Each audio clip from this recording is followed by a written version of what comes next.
You hear the music? That's because Wemby was out of this world in his first career road playoff game. So let's all head to the Pacific Northwest, grab our flannels, our iced coffees, and get on up there. So the first half, it was really all about the Portland Trailblazers. The rim here, is. Brian. I'm still just, this music is driving me wild.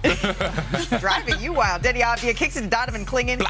Get yourself a big man that can shoot the three. So San Antonio, they trailed by 17 at half. That's their largest halftime deficit since 2017. But here's the thing. When Victor and company are on the other side, you cannot settle. And maybe part of this is what we saw from Victor Wembanyama in the opening 24 minutes. He settled a lot for those perimeter jumpers. He was 4 of 12 from the field with an average field goal attempt distance of 15 feet. And Portland was keeping Wemby out of the paint. That was a big part of the first half. But then what had happened was he started to attack. They were double teaming him there. They did everything right, and then he got the ball. Closing seconds of the third, Dylan Harper drives, misses, but who's there? Victor Wembanyama for the putback. Real talk, they've been really challenged in these last two games, and they've answered the call on the road. They answered get the credit call for that. with an exclamation mark then. So, okay, look at the average shot distance there. They're connecting from 2 feet away from the basket. So under 8 to play, the Spurs up 7 now. De'Aaron Fox. Call on your vet That's to hold my you guy. down. Hits a big wing three there. He Put 3 finished with holes in his 28 back of your points. bowling ball. 2 minutes left. The Spurs up 12. Little kerfuffle here. We've been seeing a couple kerfuffles, sis. Avdia takes exception. I like it because I get to say kerfuffle. Little kerfuff. I think I saw what he said. The lip readers yeah, are he going to said let us know. I caught up with Victor after the game. That's special, obviously. I had lots of emotions in me before the game. Obviously, excitement, frustration. So I let it all out tonight. You mentioned the frustration. The game, it was delayed because you suffered a concussion. Can you just walk us through what the last 5 days have been like for you getting cleared from those protocols? The Spurs have done an amazing job. I'm very unhappy about the way the protocol has been handled by other parties. But, my staff's been amazing. I've been really healthy, starting on day 1 after the injury. So, injury was weird, though. It was funny. That was interesting. He said he's been really unhappy with other parties, but a conversation for another time because the Spurs, they've shown that no matter how far down they get, a comeback, it's possible. Because San Antonio, they're the first team in NBA history to trail by 15 or more at half and then go on to win that game by 15 or more points. So, Chene, what game changer led the way in your eyes? Oh, we did it earlier. Defense of Victor Wembanyama. Anytime Victor Wembanyama steps on the floor, it's Victor's world, it's Wemby's world, and we're just living in it. On 22 defensive possessions, half of them ended either in a block or a steal or a rebound by Victor Wembanyama. Let's break them down because he is the ultimate NBA Defensive Player of the Year and also cheat code. He could be off of his players, and all he does is ball hawk the ball. He's the excellent help side defender. He can rotate. We know he's mobile. He'll be at the free throw line, but in a blink of an eye, he'll deter. That's an hell no. I'm not going to shoot that there. That's a block. When you shoot, it's completely altered. Again, in help side defense, he can guard multiple players at once. And the one thing I'm impressed of is his tagging on both sides of the lanes. Here, he actually goes with the shooter and the ball handler in the paint and then is able to recover to his own defender to get a block again. Wemby returned from concussion, and it was wild because in his first playoff road debut, he made history. 25-5, the first ever player with these types of numbers in a road playoff game. Wemby's world, y'all, and we are straight up just living in it. But he also didn't do it by himself today, and he was talking about this afterwards, how he is maybe the head of the snake, but when you have teammates like Stephon Castle, like De'Aaron Fox, that are able to help carry the scoring load in particular, and the defense that Stephon Castle displayed was really remarkable, Brian. Yeah, I thought it was a near miss yesterday. Castle got his hand hit, and he pulled his hand out, and I thought he might have had an injury. He went to the back and got x-rays. That was very lucky that they avoided something there. He came back in, played with a vengeance down the stretch. Really, this Spurs team is two different monsters. One, it's Wembanyama. Two, it's the three-headed monster of their perimeter guards and what they can do defensively and turn it into offense. The basis for their championship run is those two working together. Yeah, working together is the perfect word for it. It's just when it's on you, I think that people don't notice the pressure that they deal with against them. And then when Wemby comes back, the way it goes up a notch. Like, we see it all the time where they're fighting over screens, they're trying to get in your handle, and that's all well and good. but the amount of steals that they'll try for once they see him back there is ridiculous. Right. It's like the gambling starts. They in the slot machines. They at the blackjack table.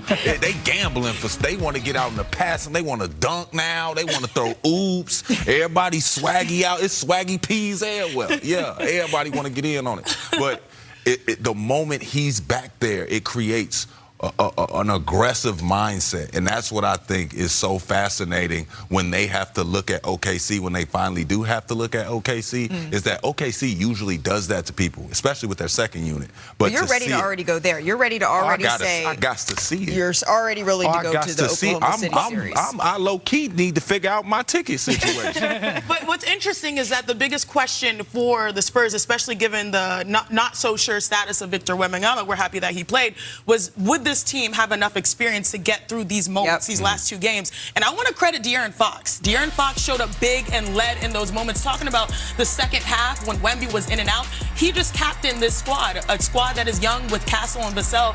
And so I like what De'Aaron Fox did, but more importantly, his approach to the game, because this is a guy that can score. We saw that in Sacramento, but they had 26 assists on the game. So it's a different type of basketball that they're playing where they can mold to Victor's out, I can lead as a backcourt. Victor's in, we can get him to the paint. They're adjusting in real time, and that's what the playoffs demand. And I might be right there with you. I might have to call, Disney Travel and say, hey. I'm not going to remind you guys that we have the East, and so you're going to have to work on the Eastern Conference Series. But yeah, absolutely. Y'all work on your travel. It don't matter why we're there. All right. We just going to be there. All right, now to the NBA playoffs. And Sunday's slate of Game 4s gave us lots to digest. The Lakers had a chance to close things out, but the Rockets avoid a sweep, winning 115-96. Despite having no Kevin Durant, all Rocket starters score at least 15 points for the first time since 97. Lakers turned the ball over 24 times, most ever by a LeBron James team in the playoffs. NBA analyst Iman Shumpert with us now. Iman, after the game, LeBron took the blame for the loss, saying his turnovers were unacceptable. Based on what you saw from L.A. last night, what are your thoughts on them moving on in these playoffs? I think that this was one of those games that happens. I don't think people realize how hard it is to defeat a team 4 straight times, especially not professional athletes. So last night, I took it as either the passion and all the emotion from the previous 2 games was going to roll over and they were going to sweep this team because Houston wasn't going to come out and fight, or the opposite. And what actually happened was that Houston would come out inspired. They would come out with pride, and they wouldn't just lay down. They extended this series, but I think that it was just one game. I think that L.A. will load up, and you'll see a whole lot more field goal attempts out of LeBron James with less turnovers for Game 5. Okay. Staying in the West, Victor Wembanyama and the Spurs, they just overwhelmed the Blazers after being down big. Well, what stood out to you about the way they won? Defensively, in that third quarter, they were able to turn it up a notch. And that's because even when Victor Wemby was out, you still got to see the same defensive pressure and offensive pressure of your backcourt does not get to relax against the San Antonio Spurs.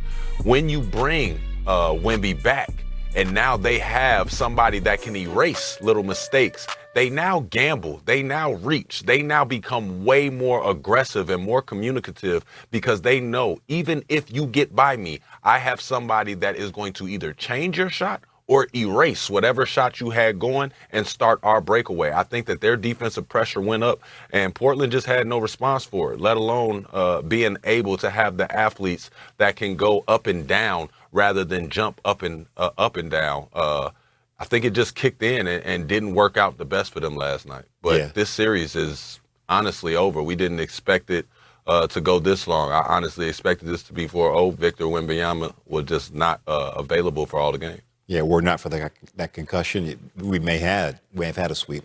Let's go over to the East, because the Cavaliers and the Raptors series is all tied up after Cleveland was up 2-0. What's your biggest cause of concern for the Cavs? It's the same question mark that we had prior to going into this series. Was James Harden at times will lose himself within a series, lose himself within the end of a game, and become unaggressive. And when you do that, especially throughout a game, if you're just turning the ball over as James Harden, we automatically know Evan Mobley suffers. Jared Allen suffers. Their shooting suffers because he has to get downhill. He has to feel comfortable. It's kind of the Cade Cunningham role. You have to control the pace, and you have to control your guys around you to make sure guys are getting good shots. Otherwise, it's hard to manufacture points outside of Donovan Mitchell. Donovan Mitchell also seems a little erratic at times because things aren't going smooth for James Harden and the rest of the team. So Donovan Mitchell feels that he has to pull more out. And the combination of those two not having good games together, very detrimental to any winning that they want to do over there in Cleveland. Okay, last one for you. Joel Embiid, he was back for Philly, but they lost to Boston. He had 26 points on 21 shots in 26 minutes. What'd you think of Philly with him back? With him back, I was happy to see him just healthy out there. I thought early on he was really getting going, but the pace of Boston mixed in with the depth that they have, because there's never a drop-off of energy. There's never a drop-off with the delivery of the way they play. There's always, it seems like, a guy that can break out for a huge game scoring on their team, ready and available. Jaylen Brown only had to put in 20 points because of the scoring of Jason Tatum and because of Peyton Pritchard coming off the bench and doing that. I just don't think that Philly ever was going to be in the series if it became a series of having depth and then being able to shoot the three. Those youngsters in Boston are not scared at all. Not Iman, at all. thank you so much. More with you.